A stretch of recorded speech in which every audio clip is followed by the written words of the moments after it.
Come on, let's be positive. Just stop right there. No negativity. Let's be positive. LBP, let's be positive.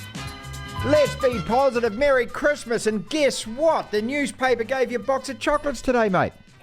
Oh, yes, fantastic. We have an editorial meeting on a Monday morning, talk about what we're going to do for the week, and then an impromptu morning tea where they deliver a huge big box of roses. Well, it wasn't a box.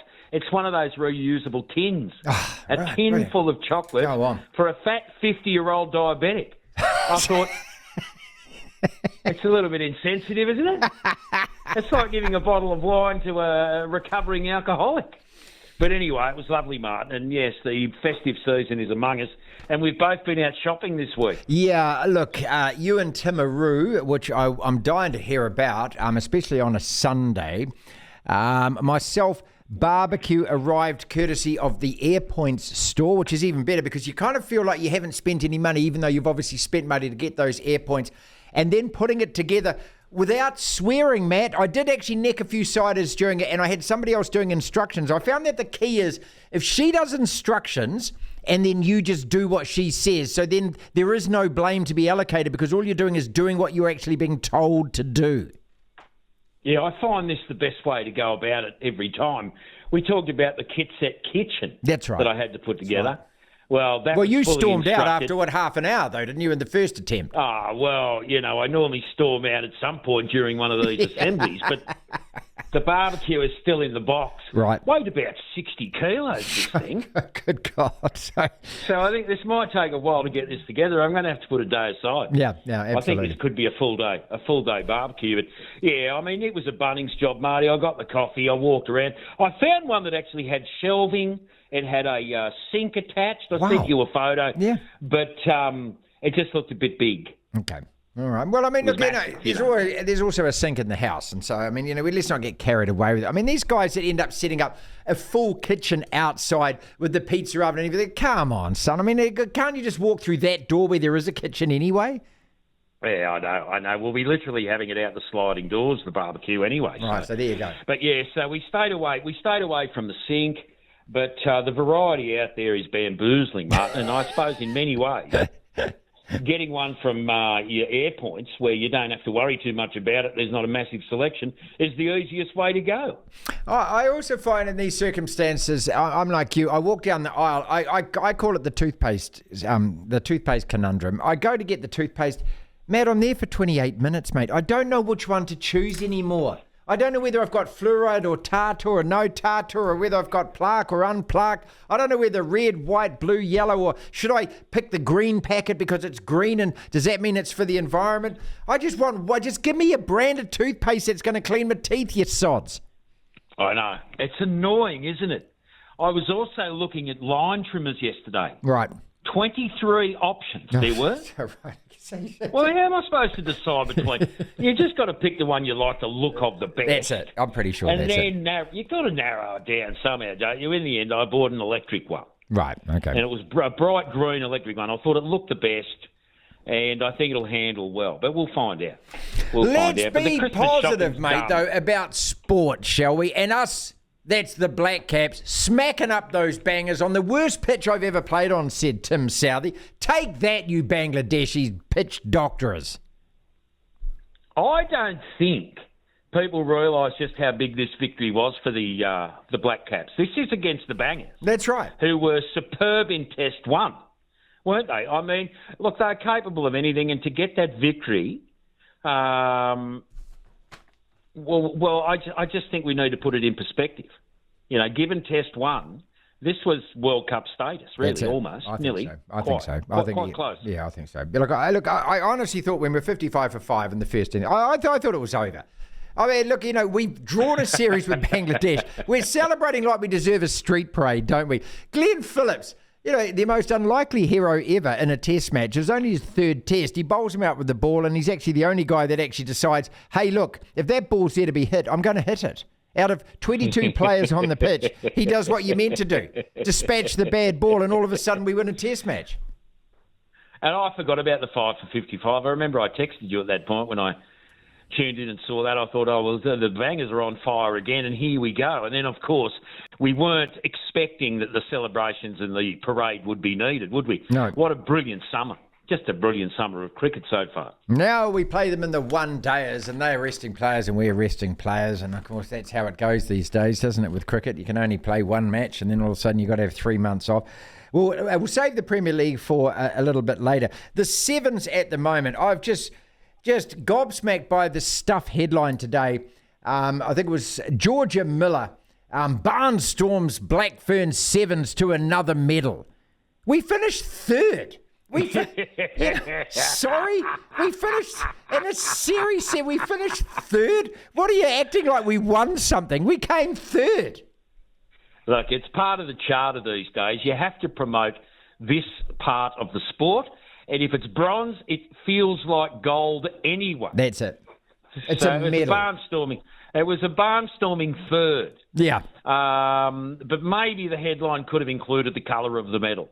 See, this is... remember the Commonwealth Games. Clicky-baity. Remember the Commonwealth Games. It is clicky-baity, isn't it? Because remember the Commonwealth Games that, the Black Ferns captain afterwards said, I don't want to play for the stupid bronze medal. And then she had to retract those statements. Oh, no, it's always great representing your country and everything else.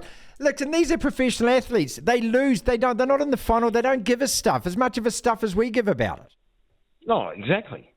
I mean, what else do we need to say? I'm looking at it now, Georgia Miller. It's a fierce-looking photo too.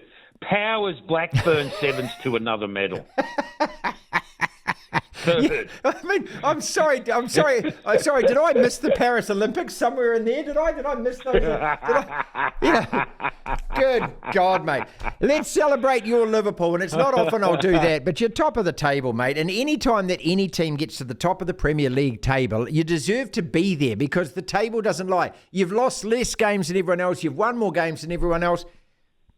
I'm not going to say congratulations because that'll stick in the craw, but I've acknowledged it. Give me that. Well, I'm just looking at the table right now, 37 points. Clear and ahead by a point at the top of the table. Goal differential looks very good. We're on form. We can score goals. Just the one loss all season. Arsenal, Aston Villa, Man City. I'm just trying to look down here. No, how is Man U still in sixth after a pummeling loss to Bournemouth? And should have been more, Matt. Their fourth goal should have been allowed, to be fair. They could have dicked us 5 or 6-0. And I'm being serious there. How about that? That Bournemouth come to Old Trafford and that our guys are still moaning about, the coach this and the training that. There's nothing more pathetic than watching that bunch of snivellers moan about somebody else when it's actually them that is playing like losers.